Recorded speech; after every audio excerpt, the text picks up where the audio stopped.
Cette semaine, les éditions de l'Homme vous présentent La mort mène le bal de Christine Brouillette. Une serial killer bien de chez nous fait trembler la mafia. Louise n'aime rien tant que la douce routine en compagnie de ses chats. Lorsqu'elle apprend qu'une menace pèse sur le chic restaurant où elle travaille, son sang ne fait qu'un tour. Résolue à défendre les siens, Louise reprend du service avec la détermination qu'on lui connaît. Pour avoir plus de détails sur le livre de la semaine des éditions de l'Homme, rendez-vous au www.samedidelire.com. Les éditions de l'Homme et Recto Verso éditeurs vous rappellent que vous écoutez Samedi de lire avec l'auteur invité d'Amélie Boivin-Enfield. On est maintenant rendu au moment de l'émission. C'est à mon tour de présenter à Valérie Lesage les ouvrages que j'ai lus cette semaine et on commence avec le premier, un album pour enfants. Oui, qui s'appelle Le sourire en fuite, un texte de Julie Tétrault, illustré par Ninon Pelletier. Alors, c'est l'histoire d'Olivier qui est bougon en se levant le matin parce qu'il a perdu quelque chose d'important qu'il n'avait jamais perdu auparavant, son sourire. Et il veut rien faire. Alors, il veut plus jouer avec ses amis, ni avec sa sœur. Il veut plus aller chasser les flocons à l'extérieur. Il veut plus courir. Il veut plus fabriquer des bonhommes de neige. Alors, sa vie est rendue vraiment plate. Et il cherche son sourire partout. Et c'est son chien, Toto, qui va l'aider à le retrouver. Alors, à la fin, l'auteur nous donne justement aux enfants des moyens de retrouver son sourire quand on l'a perdu. Et c'est un ouvrage, moi, qui m'a vraiment beaucoup touchée parce que pour les gens qui ne le savent pas, Julie Tétrault est morte en 2013 de la fibrose kystique. Elle est en attente d'un don de poumon. Et c'est un ouvrage qu'elle avait écrit. Ça avait été signé avec la maison d'édition Québec-Amérique et malheureusement, elle est décédée avant que le choix soit fait de l'illustrateur et que le livre soit publié parce que c'était prévu en 2015. Et finalement, dans la liste d'illustrateurs que Julie avait sélectionné, qu'elle rêvait de travailler avec eux, c'était Ninon Pelletier. Alors, ils sont allés chercher Ninon Pelletier pour illustrer l'ouvrage. Et moi, Julie, je l'ai côtoyée une seule fois et quand j'ai vu qu'enfin son album était publié, ça m'a vraiment touchée. C'est vraiment un album qui est magnifique, qui est très lumineux, alors à l'image de Julie Tétrault, alors vraiment un magnifique album. Laisser un sourire en héritage. Oui, vraiment. Puis Julie, c'était quelqu'un qui était très, très souriante dans la vie, alors vraiment, je vous invite à vous procurer l'album, c'est Le sourire en fuite de Julie Tétrault.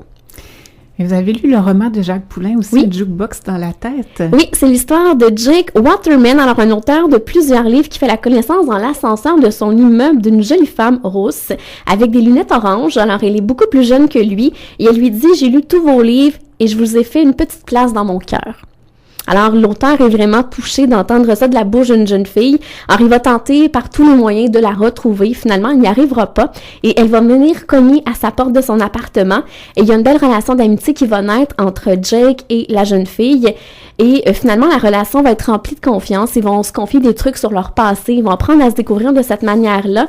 Et finalement, il y a un homme du passé de Mélodie, qui est la jeune fille qui est rousse, qui va venir compliquer les choses dans leur relation, qui va venir mettre leur vie en danger. Alors, un magnifique roman. Moi, j'avais rien lu depuis Volkswagen Blues, qui est un ouvrage qui était sorti en 1984.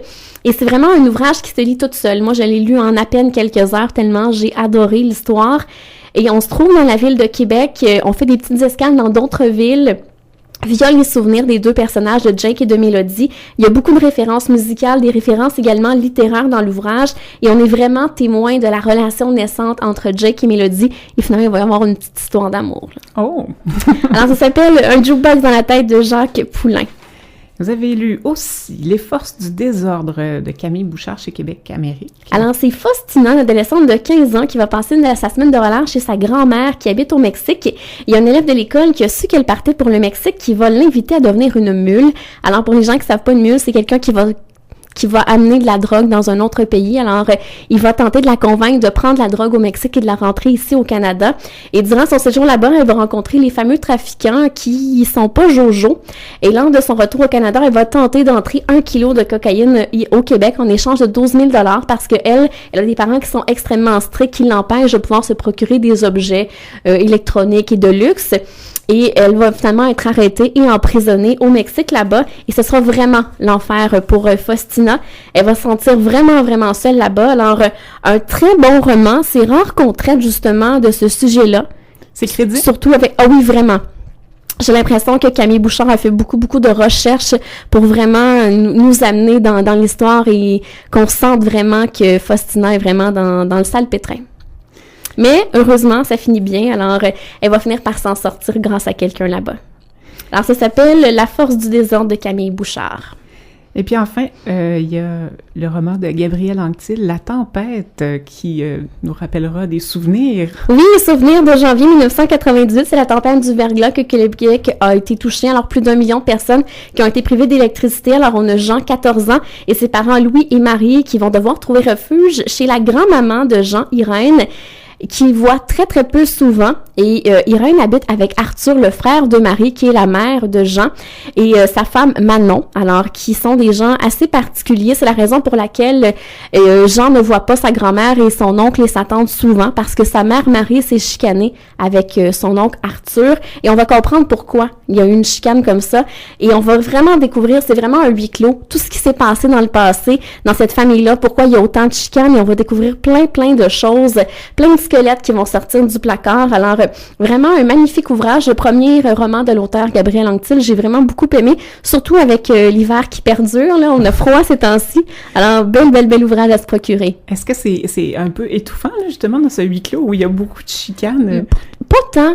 Non, je dirais pas tant, mais on finit par comprendre, on s'attend pas à certaines choses et finalement, ça arrive, on découvre des choses sur les parents de Jean, mais également sur son oncle Arthur qui fait des trucs. Je veux pas trop en dire pour pas gâcher le plaisir des gens, mais vraiment un bel ouvrage. Non, c'est pas lourd du tout à lire, là. Ça s'appelle La Tempête de Gabriel Anctil. Valérie, on s'arrête et dans les prochains instants, ce sera déjà la conclusion de l'émission. Merci Amélie.